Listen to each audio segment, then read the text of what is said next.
Good evening, everyone. Thank you for joining us for Vintage Books Live. Tonight we have Emmeline Duncan. Her brand new book, Death Unfiltered, which is behind her by that lovely skull, just came out today. So she kindly came and signed copies in the bookstore. So we've got signed copies. So yeah, come in and get one. So we invited her back because we wanted to find out the further adventures of Sage Caplin. I think I got that right. And her coffee cart. So why don't we jump right in, Emmeline? Why don't you tell us what Sage is up to this time? And maybe for those who haven't had a chance to read the series yet, because this is the fourth in a series. Maybe kind of catch them up a little bit on the series so they kind of are grounded in kind of what's going on before you tell us about the new book. Well, I will say so in the earlier books, like one thing that Sage and her business partner talked about is while they have, a coffee cart, and they actually have two carts actually, one for like their kind of main spot, and then they have like a kind of an events cart by book two. They really want to open a brick and mortar. And in book three, so book one happens at the most of the action is around the food cart pod where their coffee cart is located. Book two, they're at a music festival, they went on the road with their events cart. And then book three, it's set around their roastery and the video game development studio next door. And and in book three, there's like the mention of like that they have the hopes of like I think the construction is started on the building that their coffee shop is going to be in. And so when book four starts, they are just about to open their Yay! brand new coffee shop, and it is in a micro restaurant building. There are a couple of them in Portland. The Zipper building is one that's pretty well known where they're like small restaurants where they have communal seating. And so Oh, the cool. so the cafe itself is it's actually not dissimilar to a food cart, right? And they might only have like a couple handful of seats inside, but then there's the big shared space. And the one Right, like and I right. really based mine off the Zipper building, which also has like a bar where you can sit anywhere on the entire area, entire building, and you can have like drinks delivered to your seat, or you can like go in the bar and your food will come to your seat. So it's a very collaborative sort of business. Mm-hmm. And so they're in a micro development restaurant like that. And so they were there, and there's the Breakfast Bandits, who we briefly met in book two. And there's also a bar, there's like a pizza place. It was really fun, looking at some of the places that I would want to have in a building like that. And so they're just getting ready to open. And one thing that is being kind of getting on, I won't say getting on her on her nerves, but there is a true crime podcaster who is hanging out because Sage's mom, who you hear of throughout the books, is a really notorious grifter. And it's a true crime podcaster who is looking kind of at the effect of crime and basically doing this entire series on Sage's mom and wants Sage to be interviewed, and Sage doesn't want to be interviewed. Although she does like the podcaster, and who also has a very vibrant social media kind of like a TikTok, kind of type of presence. She does like her, although she doesn't really want to be on camera. And Rose, the podcaster, is filming like a little TikTok video on the day of the grand opening with Bianca, who owns the Breakfast Bandits. And they're both holding cups of coffee, Bianca kind of begrudgingly because she doesn't like Sage and doesn't want to be near her. And Bianca collapses and she dies holding a cup of Sage's coffee. And Rose, the true podcast, her passion being true crime is like, this is the first time she's been ground zero on a crime. And she's like, I am going to solve this mystery. And Sage is like, oh no. Uh-oh. And then you have to read the rest to find out what happens. And I think we've talked before about some of the background research that you've done, along the way with coffees and roasteries, and you've obviously spent time in these the little micro restaurants. Um, and I'm curious, like, do you hang out in the places while you're writing sometimes and just soak up the ambiance and maybe like write as you're there just to kind of soak it all in and have that kind of show up in the book? Or do you just kind of just go out and, whether it's coffee or eating or whatever, and take it all home with you? I mean, it's to an extent, it's both. I really like writing in coffee shops. And for the longest time, I actually used to write frequently in the coffee shop in the Zipper building, but then they changed their seating and it went from being a comfortable place to write to like not comfortable. So Yeah. I don't, and I did like copy edits for like my first book in there. It was really sad when I kind of had to take it out of my rotation. But I do like, I organize like a shut up and write. And those are in like a coffee shop.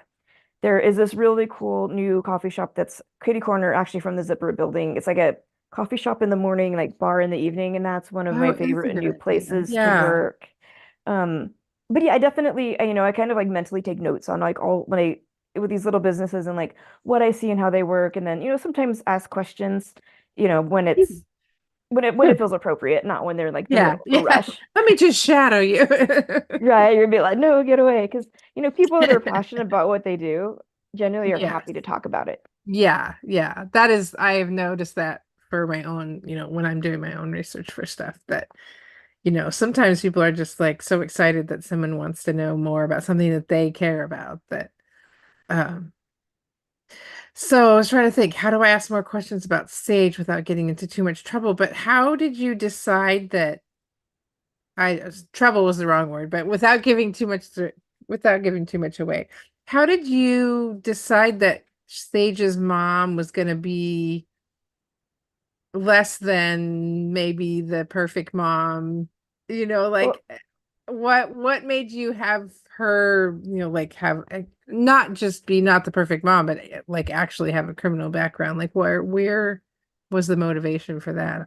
it's funny. It's always been part of Sage's background that, her mother, being on the wrong side of the law, and her dad is actually former Army slash member of like the a cold case detective with the Portland police. So it's like two very, very different sides of Yeah. the world, or the, concept of being like lawful or not. But and a part of Sage's backstory too is that her mom had basically run off with her when she was basically like a young, like a toddler, barely out of her babyhood, and used Sage in some of the scams that she ran. And so Sage, if she wanted to be a grifter, would actually already sort of have some training in it. But what it's done is it's given her a couple of things. One, she's very good at reading people, right? Because if you want to be a good grifter, you're exceptionally good at reading people. Yeah. And so she's really good at that. But she's way too moral to actually take advantage of someone like that. But that's also sort of why she keeps getting involved in the mysteries, is that Hmm. sense of justice and that sense of trying to fix wrongs that she's been part of in the past, even if they weren't her fault. And in the books, her older half brother, they have different fathers, is a child advocacy attorney. And so it's sort of the same thing where they also having not necessarily like an ideal like background, and it's led him to be a voice for people that, for children who don't Yeah. have a voice. Yeah. And so it's their mother has affected them in very different ways, but it definitely, has it has turned them into the people that they are, although they went very moral directions and not Yeah. Yeah. moral. I mean, honestly, this kind of segues into like background that Emmeline and I were talking this morning about. We've done a bunch of interviews already. Like, what do we want to talk about this time? And what you just talked about kind of segues into one of the questions that we talked about discussing, which is this is a cozy mystery. Mhm. But that's heavy, right? Like having a background with that kind of parent, that kind of experiences is not super cozy. And we talked about like when you sit down to write a cozy mystery, like what has to be there to make it be a cozy mystery, and then what can you add to make it um still like have maybe some thoughtfulness, some weight without undoing the fact that it's a cozy. What I think the most important parts, I would say, the kind of the key elements of being a cozy is it's always an amateur sleuth in the lead. So it's never a police detective. It's never like a private investigator. If it's a police detective, those are probably in like the police procedural vein, even if it is like a lighter story, like Kate Ellis's Leslie Peterson. She's an English author. There's always an archaeology, like bent. It's like archaeology and like a police detective kind of elements to it. But those are definitely, even police procedurals, and there's like private investigator novels and there's noir and there's things that aren't cozy. The cozy mysteries, it's always the amateur sleuth.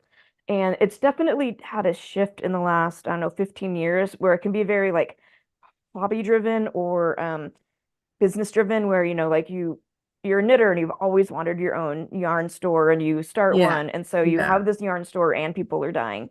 Or the other kind of trope is that like your great aunt who you don't really remember passed away and left you this like beautiful house or maybe a business in this like little town. And so you're like the fish out of water moving to the new town where Yeah. everyone knows Yeah. each other, taking over something. They're frequently female led, but not exclusively. If you look at like Frank Anthony DePaulo, he has Renovated to Death, the Domestic Partnership Mysteries. Those are a male lead. CJ O'Connor, CJ, I don't know if it's O'Connor, or just CJ Connor, The The Bored to Game Shop. Death. Yeah, Yes. I haven't read that one yet, but I really want to because I love the fact that it's a game shop. That's very cool. yeah, and that also has like a male like led. Yeah. Um, it's like I said, and so so it's not exclusively women led, although historically it's probably still like mostly women, but not Yeah. exclusive. Yeah. And but the key thing with cozies is there's minimal violence on the page, minimal to no language, minimal to no sexual content.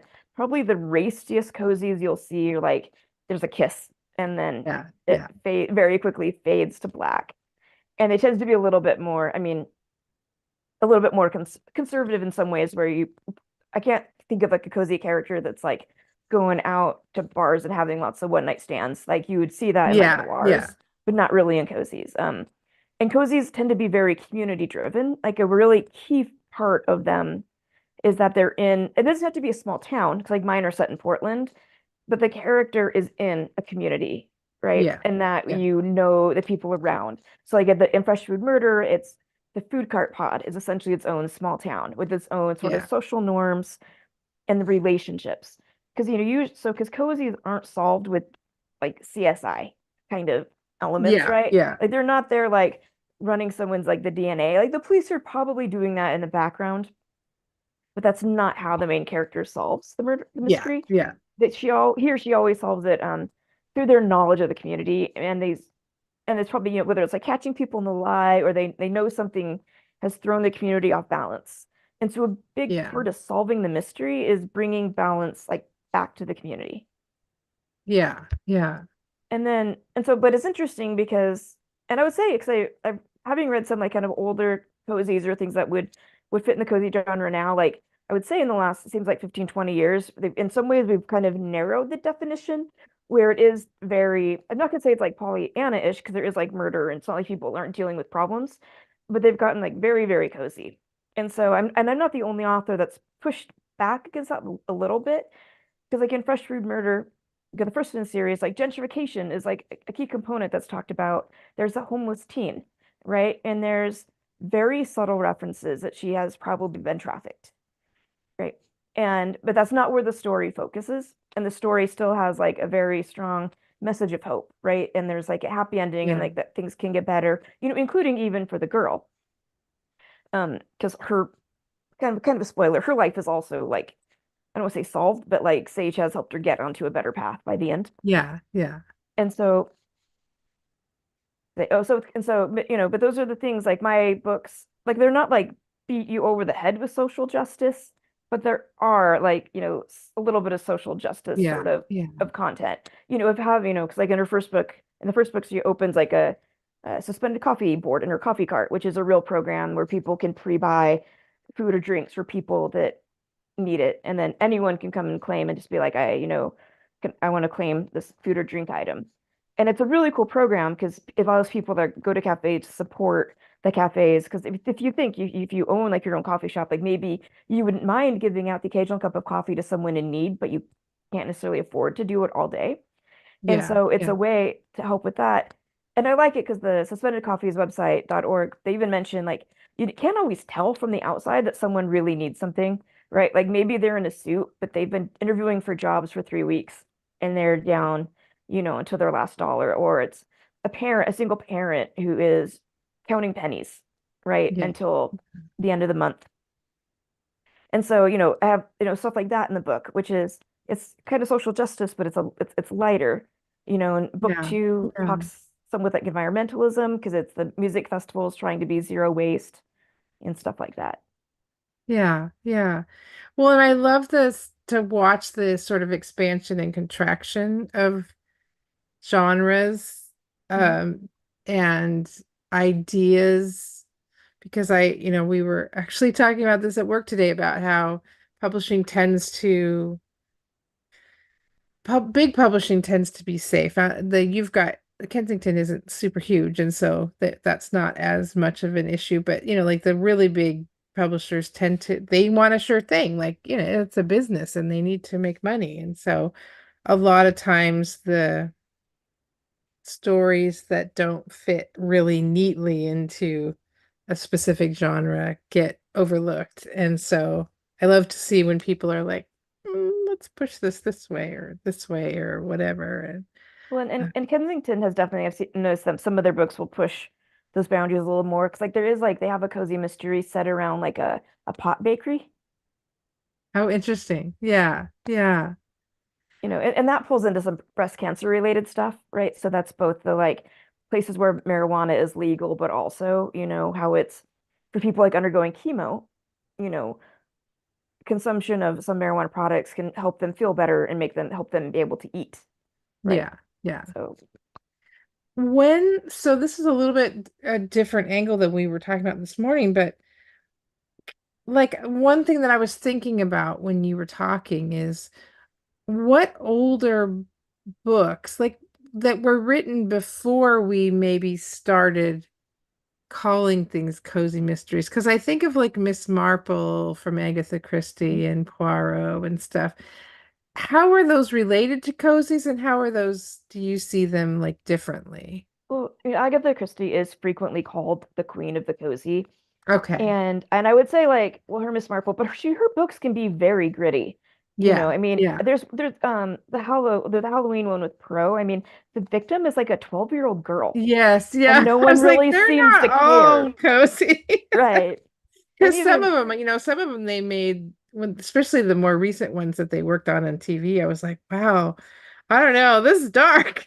no, So that yeah, her she's definitely not all cozy. oh no, I mean her stuff can be very dark, even the things that feel cozy-ish. And so if you can look up like her grandchildren like kind of run like the Agatha Christie kind of like literary estate now. And that's why they have like pushed towards some things that were like a more dark interpretation because that is sort of more true.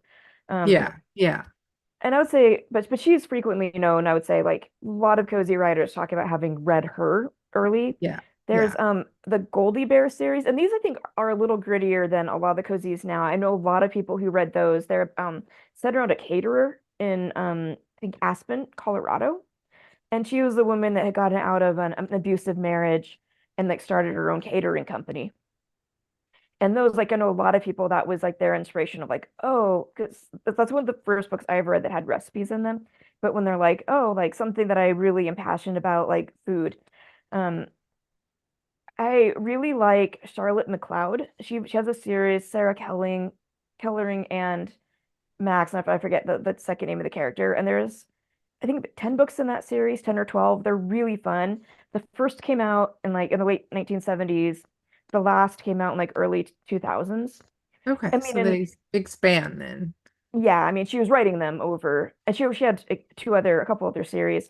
But that, I mean, and I would say this very much fits into the cozy, all what we'd call the cozy genre now. It breaks it a little bit because like in the opening book, the main character, who's only like 19 or 20, and she's married to she got married to like a cousin or second cousin who's like more than double her age, and she's at the family cemetery because one of her great like uncles had died, and he wants to be buried in like the family like mausoleum, and this is in the middle of Boston, and she's there with another cousin, and when they open up the mausoleum, there's like this brick wall that shouldn't be there, and when they break the brick wall down, there's a exotic dancer from like 20 years before, like her dead body is there. and it's clearly her because there's these like rubies in her teeth, and so Interesting. Yeah.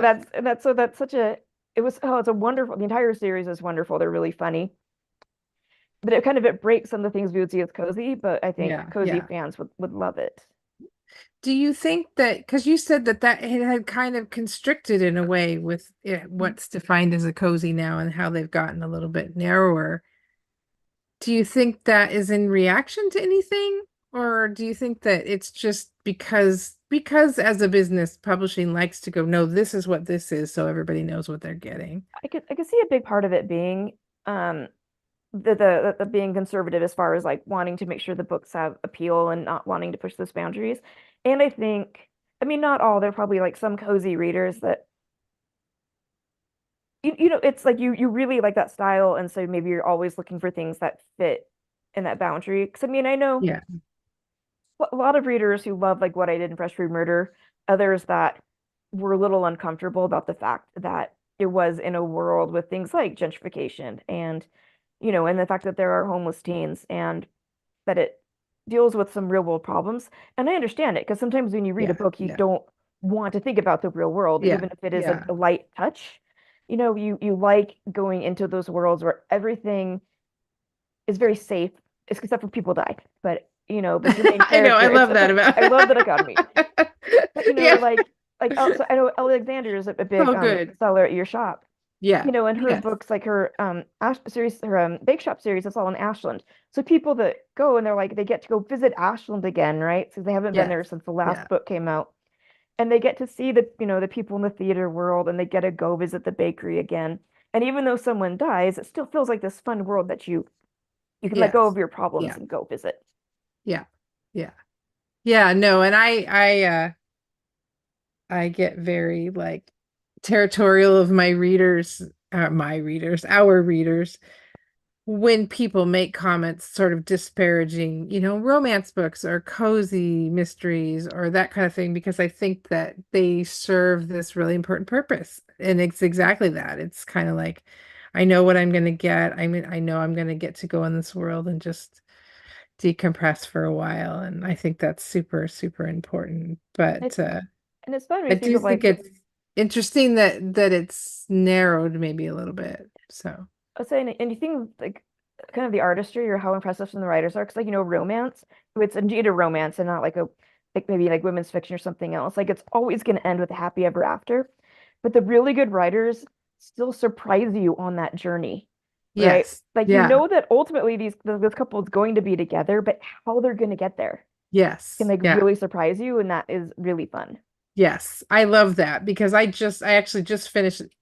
You made me think of a book that I just finished an arc, and like at the beginning, because with like in this game we're jumping a little bit with genres, but this was happened to be a rom-com, and that at like the 80% mark something terrible is going to happen.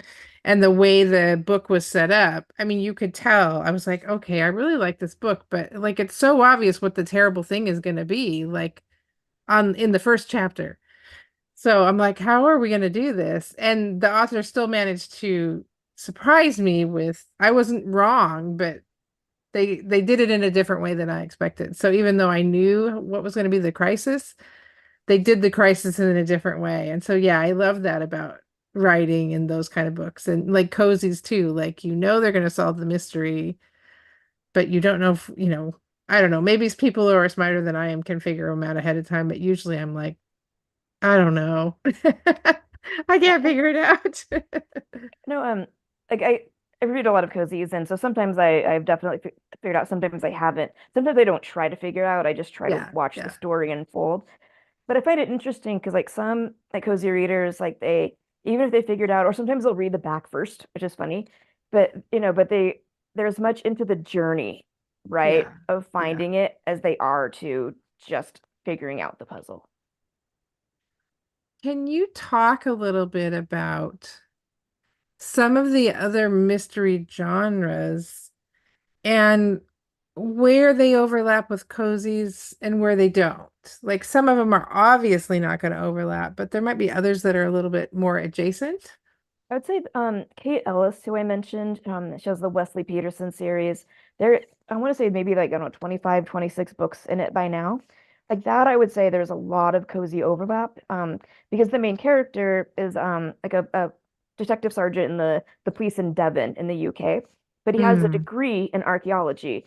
And one of his best friends from his college days or university days has a PhD in archaeology and is running archaeological digs in Devon. And those are real, that those do happen, often. And so a lot of times, and so they always like run into each other. And Neil, the archaeologist friend, always wants Wesley to come see the dig and find out what cool thing that they're working on.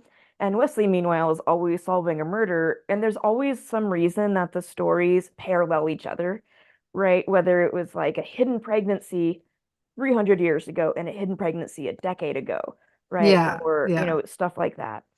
And so, but that has, I would say, a pretty cozy-ish sort of element because it's, there's minimal on page like violence, language, like sexual content, stuff like that. Like it very much meets what a lot of the cozy standards we would see, except it does have a police lead.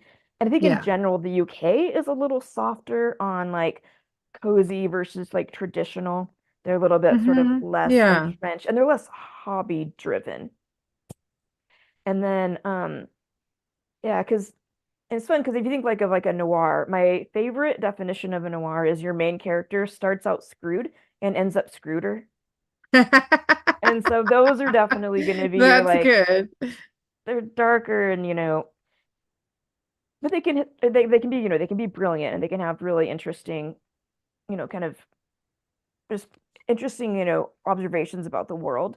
And you might see a lot more socioeconomic diversity of the characters. Or cozies tend to be pretty relatively affluent. And if there's Mhm. poverty, it's very, I don't know, genteel. It's not, you know, necessarily someone stealing because, you know, they're hungry. It's Yeah, more like it's more gentle in the way it's yeah, treated and resolved. yeah. Um, like police procedurals, like I really love Jane Casey's. She's an English author. Um, she has a series, Maeve Kerrigan, which is, and the newest actually just came out like a couple weeks, I think 2 weeks ago. And it's really cool because it's very female led. And Jane, and she talks about it in her bio, like her husband is actually a criminal barrister in the UK. So she gets a lot of really good insight in making sure her stuff is accurate. And that's like led, it's a female detective, now to detective sergeant in London. And those are just fun because it has like an interesting sort of feminist view, but it's still just a really good police procedural, and she's a really fantastic writer. And like Sarah Hilary, she had some police procedurals I also really liked. And there's so many. Yeah, yeah. I know that I've read some Anne Cleeves because I like Mm. I just like a lot of British mysteries. And so I read those because I've seen all those shows. And I would say they're more cozier adjacent to like I tend to like the ones that aren't super gritty, that are Mhm. kind of they're not cozy, but they're not like super dark and Yeah, and I would say psychological or anything like that. I So definitely think with Anne Cleeves, I've also read I think a lot of her stuff. Yeah, the Vera, because it's the female-led detective, yeah, but yeah, yeah. it's more kind of getting into like the characters and the kind of Hmm. the inner workings of their lives. Yeah, yeah, And her other series, like the Two Rivers, there's only like 3 books in that. It's very similar in that way. Even though it's a police procedural, it's not dark and gritty. yeah, yeah. Why do you think we like to divide things in genres? Do you think it's just because we want to know what to expect, or do you think there are other reasons? Well, I do think there knowing what to expect, I think, is important, especially, if you're gonna because if you're gonna sit down and you're like, I'm really in the mood for a rom-com or like in for a romance, you don't want the end to be heartbreaking, right? That's Yeah, not yeah. what you signed up for. And so I think that can be the value with mysteries, with categorizing. I mean, I think ultimately it's really to sell books, right? The Yeah, categories yeah. come because if you just threw everything on the shelf, it's confusing as the reader if you really want, a mystery or you really want like, some sci-fi or you want some urban fantasy from 2010-ish, you want to be able to find it easily. Yeah, yeah, But yeah, then I think it's always a mistake to get, I think we definitely like, can categorize too much. Because one thing that yeah, I've actually liked about young adult for years is that the lines are a lot more flexible. I mean, now a lot of places yeah, do have like yeah, YA fantasy sections, but you will see things that kind of they don't neatly fit into like a category, a genre, and that's fine. yeah. No, I think that's very true, and I sometimes feel like um sometimes we tend to be too rigid, and sometimes work doesn't get picked up because it's, I had the opportunity to attend a conference few weeks ago where there were quite a few people who self-publish, and primarily they are self-publishing not because they aren't, they couldn't get a or they couldn't get picked up by a publishing house. It's more that what they write is like cowboys, but aliens, and like Mm. there's all these sort of crossover things that the that do define some of those genres. And sometimes I think genres are super helpful, but sometimes I think maybe they keep writers out that aren't like that don't neatly fit into the boxes sometimes. Well, and it can So also show trends, right? Because, there's for a while when like urban fantasy was super hip or dystopian, right? There yeah, was the yeah, YA dystopian kind of craze. And just because, like, and publishers probably saw diminishing sales of that style, but that didn't mean there wasn't still a market that wanted to read it, yeah, yeah, And so I think that's sometimes where like self-publishing people can be really successful is when there's still a market of people that want to read something, but it's not necessarily going to be as big as whatever like the current big right, book right. It's is. not the new hot thing or whatever. Because then that's like So the downside of trends. yeah, yeah. So they serve their purpose, and it definitely helps. But sometimes I think, well, maybe we shouldn't be so tightly. Um, can you talk a little bit about if there's more for Sage coming up? Oh yeah, well, so Death Unfiltered is book 4, and book 5 will come out next year. And I don't know if there will be a book 6. I'm currently contracted for up to 5, but fingers crossed. If it Yeah, sells well, yeah, that's always a reason for a yes, publisher to yeah, keep. yeah. Oh, So go buy your copies. Yeah. exactly. So there can be more. But you have, and I've seen this behind your head. If everybody wants to look behind Emmeline's head, oh, you've got it there too. Awesome.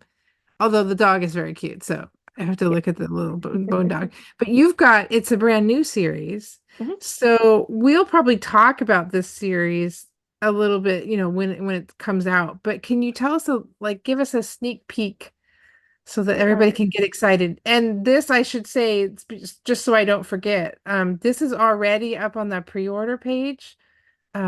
So if you get excited about it because of whatever Emmeline tells us, or also because the cover art is so amazing, you can go So pre-order it so you don't forget to do just that. So cover it. The cover art, the art, that the is back so has also awesome. really cool art, Yes. and like the interior is Oh, look at that.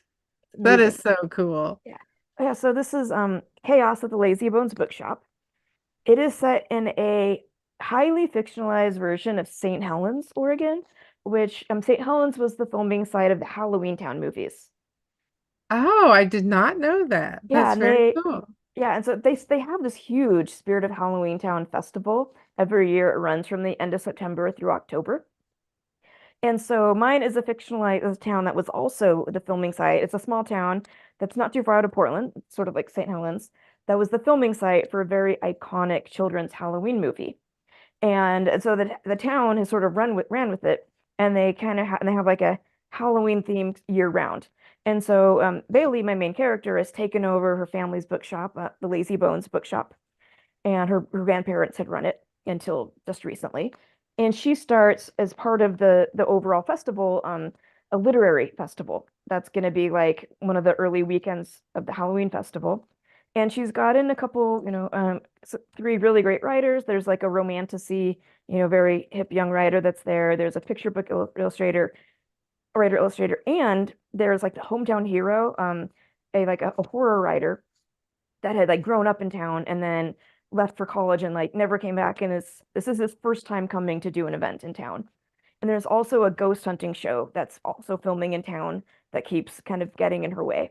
Well, and she's at the festival, and then one of the writers doesn't show up when he's supposed to.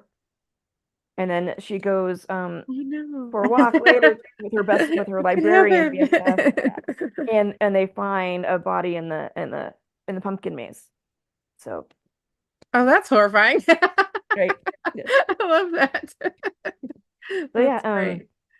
and so it's going to be a series that'll all of the books will be in this, sort of like a Halloween themed town. At least the first two will definitely be over Halloween. We're debating if they'll all be specifically Yeah, during the Halloween yeah. festival Oh, or if it's that's like super fun. St. Patrick's Day in a Halloween town. So, Yeah, that's awesome. Of course, we're very partial to books, bookstore books, but well, oh, this is that'll be fun. fun. Yeah, because it's a bookstore. She has a librarian BFF, and she has a great Pyrenees sidekick. Oh, yay. And it's fun because a I lot like, of cozy mysteries have like cat sidekicks or they have like small dogs. And so yes, this is the big dog. This is a I human-sized dog. love that. I assume that he's Wayland approved. Oh yeah, I based a lot of him, especially physically, off of Waylon, and a Yeah, lot of his mellow, like his being very chill, and then also the sometimes of like, why are you saying that, human? You're totally making the wrong decision. yeah, yeah. So for those of you who don't know, Waylon is Emmeline's dog, and he has his own Instagram. Oh, he did. He does. Does he still? He Yeah, does. yeah. So you can find him at Waylon the Wanderer. Is Yeah, that it's correct? actually it's Waylon period the period wanderer. Yeah. I started it. He was the only Waylon the Wanderer on Instagram, but I put the period so because it's such a long name. And then like 6 months later, someone started a Waylon the Wanderer with no periods account, Oh, okay. So you got to have the periods to get the right one. and he's the big white dog. Yes. And he's very sweet. So, yay. Even though Maisie and Dickens don't like dogs, we still like dogs. So Yeah, that's that's the very one thing. cool. I don't have a bookstore cat, but that might be something I could That's change. okay. Put the bookstore cat. Dogs need to get their time in the sun too, so this is all good. We could have a bookstore dog. I actually have been in a couple bookstores over the years that have had dogs instead of cats, which is kind of fun. Like Yeah, it doesn't always have to be a cat. I did an event in a bookstore, and it was really cute because the bookstore dog was like maybe 20 pounds or maybe like 15 to 20, but he was really funny because he had like his own bed, and sometimes he would go say hi to people, other times he'd be like, no, No, I'm gonna go sorry, just sleep. like the cats. Yeah. Mhm. That's great. Well, why don't we see, I was trying to think. Let me make sure before I let you go. You said Ellis Peters. Was that the right name for the author? Or is that Ellis, the character? Kate Ellis, Kate Ellis. Okay. Kate Because I Ellis. want to make sure and put some of these authors that we've talked about um in the caption of the video. And Jane Casey and Sarah Hilary, was that Yep, right? that's Okay. right. Awesome. And And Hillary have you has read one L, Oh, what was that? and Hillary has one L, like Okay, thank you. Hilary. Just Thank you. And have you read anything recently that you're like, oh my gosh, you have to read this? well, I mentioned earlier, like Charlotte MacLeod, and like her series, like the Sarah Kellerman series that starts with the Family Vault. So that's like that's the older one, oldish cozy. It came out in the late 1970s, but I loved it. I ended up reading the entire series in about a month because it was just so Oh, very good. cool. Yeah. Yeah. And I was talking with Diane of Bob's Beach Books, and she told me that was like a name like that used to be like for years was like a really big seller, like for them because they're like a new and used Yeah. bookstore. Yeah. And she said she hadn't seen they still had some in, and they hadn't seen it moving in the same way. And so I would love to have like a revival of people Oh, that's promote. awesome. See, now I'm gonna have to go to work tomorrow and see if we have any of those. But yeah, I will definitely put all these names in the yeah description so that people can come into the store and find them. So, well, And I was thank you so. Oh, go ahead. I was Sorry. just gonna say if people looking for fun, other cozy authors, Donna Andrews is one that I really like. Her books all have the bird pun in the themes. And if you like the kind of the